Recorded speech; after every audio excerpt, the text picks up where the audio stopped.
Hey guys, Uncle Ray. Welcome to another episode of the Crypto Bellwether. I don't know if you heard the news, but Michael Saylor, arguably the biggest Bitcoin bull in the world, has just stepped down from his CEO job at Microstrategy, where he was the founder. Now, I'm going to tell you why that matters and what you should know, and just give you some information about how you think about Bitcoin in the future because of Michael Saylor. Now, before we get into that, please hit that like button. It helps us grow this community, and we want you to be part of it. So subscribe, make sure you mash that bell, and at the end, let me know what you think in the comment section. Now, who is Michael Saylor? Long story short, Michael Saylor is a billionaire or real close to it. He founded Microstrategy. He went to MIT. He was a double major. Microstrategy is a Fortune 100 corporation, and it competes with companies like Microsoft. Now, what makes Michael Saylor such a Bitcoin bull is he's the first corporation to ever put Bitcoin on their books. And it kind of started a trend. Since then, probably 5 or 6 that I know of have already did the same. Tesla, SpaceX, they did it. I think 5 to 10 years from now, it'll be mainstream. They are just waiting for the regulation, and especially how it's allocated on the books for tax purposes to change, and that will change. But I'm just going to give you the short version of how committed and why you should literally think differently about Bitcoin if you're not already very positive about what it is. Michael Saylor, who is that guy, right? The guy you should listen to. You don't have to listen to Uncle Ray, but I would listen to people like Michael Saylor. Now, a year or so ago, he started looking at his company, he started looking at inflation, and he realized true inflation was running at about 22%.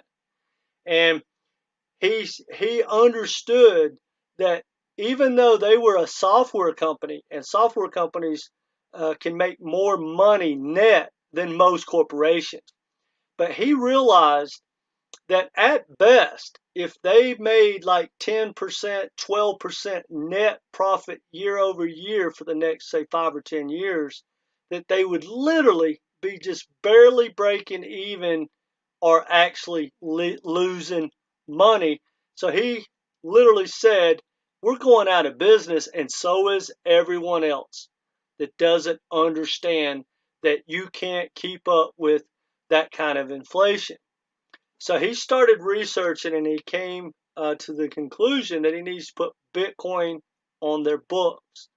So Michael Saylor, who is the CEO, but he still has a board, he went to the board and he presented, I want to do this. I want to buy like $650 million worth of Bitcoin, put it on our books. Everyone said no. So what he did to the board, and I'm just doing this by memory because I just found this out and thought I'd make the video. He went to the board, and the stock was trading at like, I think, $49 or something. So he said, I want to buy you out. Give me your number. So a certain amount of the board went ahead and said, hey, we'll give us, like $77 and we'll sell out, which is almost doubling their money. It's a huge, it's a pretty good deal for them. But they thought they were so much smarter and that Michael Saylor didn't understand what he was doing. Long story short, he bought them out. He went and borrowed $650 billion worth of Bitcoin. And that $650 billion ran up to like $4 billion. Now, also, his stock ran up over $1,000. So the people that thought they were so smart betting against Michael, they sold out and didn't double their money, but they missed a 10x. And yes, it's pulled back. Last time I checked it, I think it was at $650. But think about that move, guys.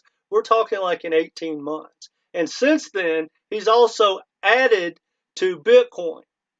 Now, they are getting hammered. And when Bitcoin got under $20, there were rumors he was going to sell out, and MicroStrategy was going out of business, all this crazy drama. And guys, just for whatever it is worth, don't get your crypto news from mainstream media. They're idiots.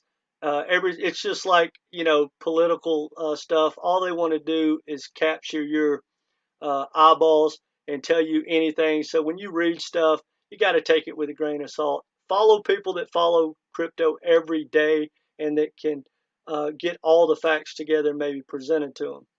I am that guy, just so you know. Anyway, and I do go down the rabbit hole. I don't just read headlines. I go way down the rabbit hole. So what I'm saying is why this is so important to me and why I'm excited about it.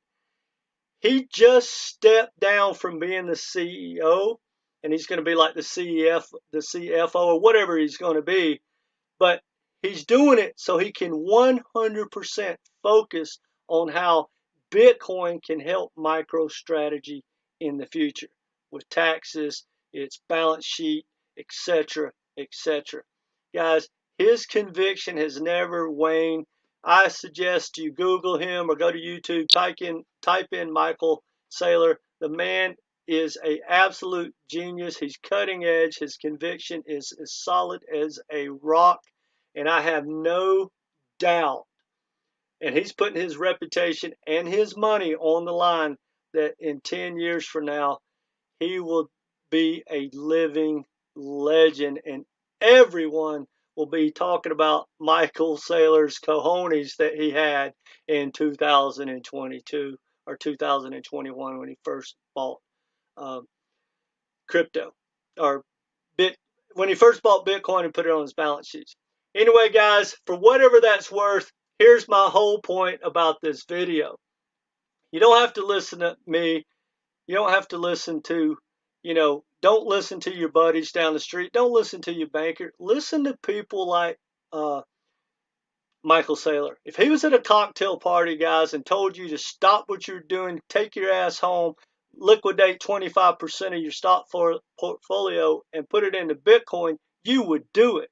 And you'd be smart to do it. Now, this is not financial advice, but that's my only point. The only people I listen to are world beaters. Michael Saylor is a world beater. Jack Dorsey's one of his best friends. Look what Jack Dorsey did. Jack Dorsey stepped down. He sold out Twitter. He's the founder of Twitter. He stepped down, walked away from hundreds of millions of dollars a year salary, and now he's building out blockchain. Block is what it's called, through Bitcoin with the Lightning Network and all that. So guys, Elon Musk, he owns Bitcoin. Tesla owns Bitcoin, which they just sold a pretty good bit of theirs, but they still own it on the corporate books. Starlink owns Bitcoin.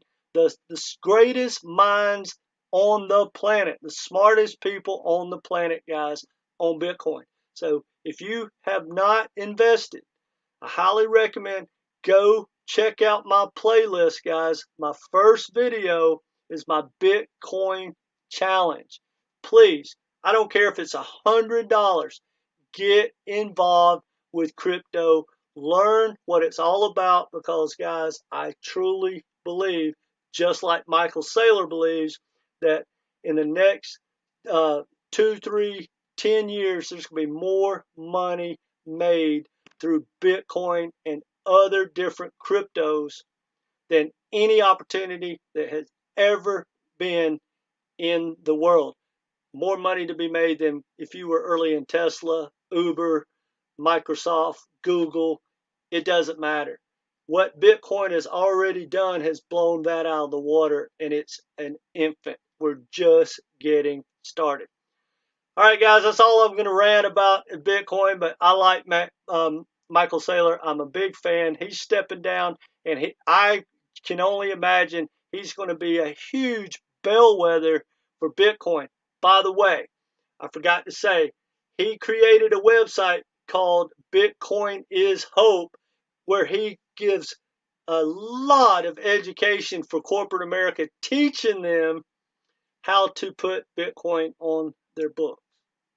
That's just free because he truly believes that Bitcoin is the future and that you are going to be hard pressed to survive in this high inflation environment where the government's just printing money without having Bitcoin on your books. I truly believe it as well.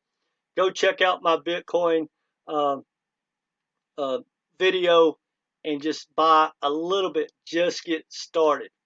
Not financial advice, but guys, my Bitcoin challenge is created to make a difference. That's why I do what I do. Let me know what you think in the comments section. Please subscribe if you haven't done so and hit that like button. Take care, guys.